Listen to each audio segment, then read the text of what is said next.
लोकसभा निवडणुकांच्या पार्श्वभूमीवर सगळेच राजकीय पक्ष आता तयारी करताना दिसतात आणि पुणे लोकसभेसाठी भाजप सुद्धा आता ॲक्शन मोड मध्ये आलेली दिसते। पुण्यामध्ये आज भाजपचं बूथ संमेलन आयोजित करण्यात आलंय आणि या बूथ संमेलनासाठी भाजपचे काही महत्त्वाचे नेते सुद्धा मार्गदर्शन करतील। यामध्ये चंद्रशेखर बावनकुळे हे प्रामुख्याने उपस्थित असतील आणि चंद्रशेखर बावनकुळे हे आपल्या सगळ्या भाजपच्या कार्यकर्त्यांना मार्गदर्शन करणार आहेत। यासोबतच यूपीचे जे उपमुख्यमंत्री आहेत ते सुद्धा मार्गदर्शन करणार असल्याचं कळतंय।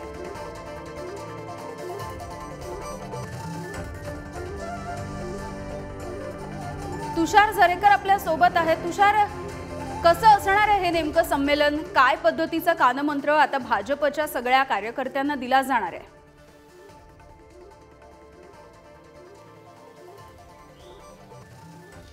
नक्कीच यामिनी आपण जर पाहिलं तर लोकसभेच्या अनुषंगाने या बैठकांचं सत्र गेले काही दिवस सुरू असल्याचं पाहायला मिळतंय।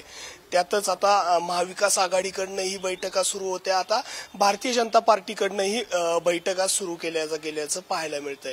विशेष करून यामध्ये जर आपण पाहिलं तर भारतीय जनता पार्टीने पुणे लोकसभेच्या अनुषंगाने बैठक घेण्याचं ठरवलंय आणि त्यातून ही जी बैठक आहे ती आज पुण्यामध्ये होताना पाहायला मिळते। अनेक कार्यकर्त्यांना खरं तर या बैठकीसाठी बोलवलेलं आहे। पुणे लोकसभेच्या अनुषंगाने ही बैठक आहे। चंद्रकांत दादा पाटील असतील, त्यानंतर चंद्रशेखर बावनकुळे असतील आणि प्रभारी असे अनेक जण खरं तर या बैठकीसाठी प्रमुख मान्यवर म्हणून असणार आहेत। या बैठकीमधून पुणे लोकसभेच्या उमेदवाराबाबतही चर्चा होऊ शकते।